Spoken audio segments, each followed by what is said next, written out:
Have you ever wondered how thoughts could influence your feelings and why your emotions seem to act on their own? For instance, you can feel beyond confident when going to do an activity, yet when the moment arrives, you begin to quiver.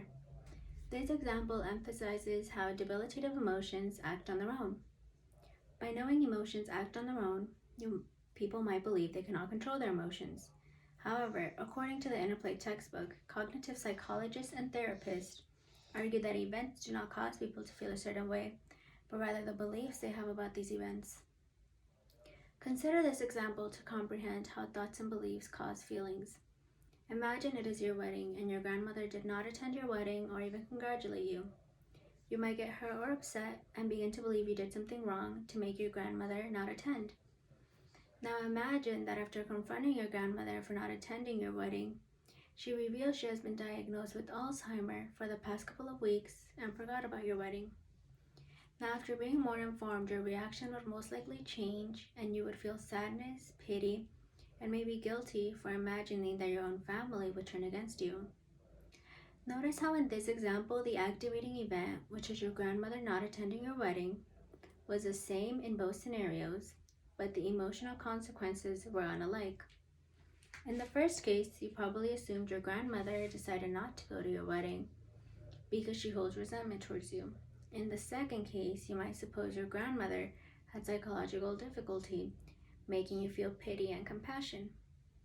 Therefore, this example reveals how people's interpretations of scenarios will determine their feelings. Nowadays, not only do the activating events impact thoughts and beliefs, but also how you send your message across, because people are often misinterpreted due to the form of communication they picked. For instance, if you send a sarcastic text to someone, they might not know you are using sarcasm because the tone is not always clear through messages. Therefore, the other person will probably negatively interpret your text, which can create unwanted emotional consequences.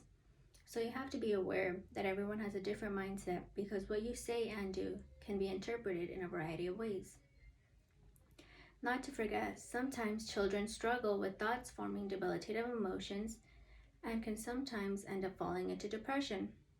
Especially at a young age, kids are not as informed, so they can easily be influenced or hurt. For example, imagine you had a long day at work and get home to a full house of energetic kids who want to go to the park and eat. But you are too tired, so you cancel and set it aside for another day. Obviously, the children do not know how your workday was, so they will begin to form negative thoughts and think that they are unwanted, when in reality, that is not the truth. However, if the same situation happened but with a coworker, their thoughts and emotion reactions would be different because unlike the children, your coworker is informed about your schedule and not emotionally attached to you. Therefore, children are more vulnerable to harmful thought patterns, especially when in a dysfunctional household. Luckily, according to the American Academy of Child and Adolescent Psychiatry Depression Resource Center, there are cognitive behavior therapists that educate children on how thoughts cause feelings and moods, which can influence behaviors.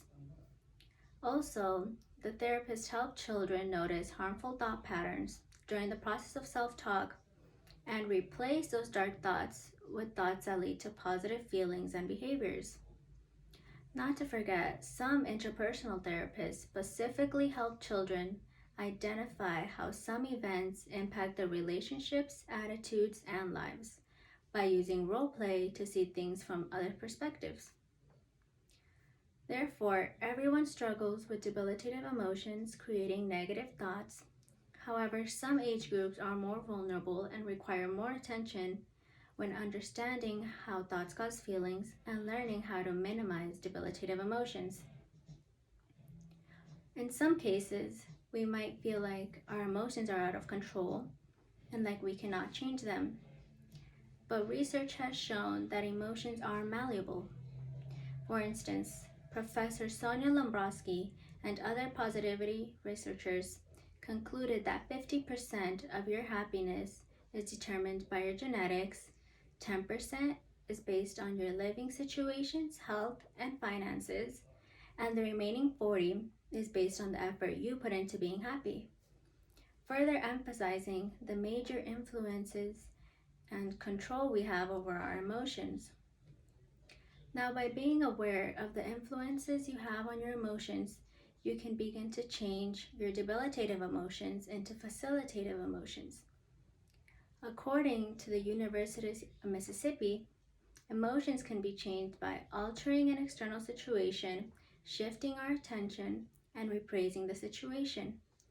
For example, if you have a stressful job that consumes your whole day, you can change the external situation by resigning. After resigning, you will probably feel a sense of relief, and you can now shift your attention to something you love, like your family, a hobby, or a new career.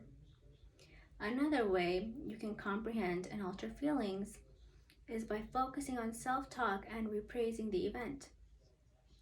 For instance, when going to see someone or when doing an activity, place attention on how your process of thinking, which is your internal monologue, has influence on what you have done or how you are acting. Now, have you ever noticed that that voice in your head contradicts how you're feeling, so those thoughts need repraising? Nonetheless, let us take a look at how analyzing the process of self-talk is crucial when understanding how debilitative emotions intervene with effective communication.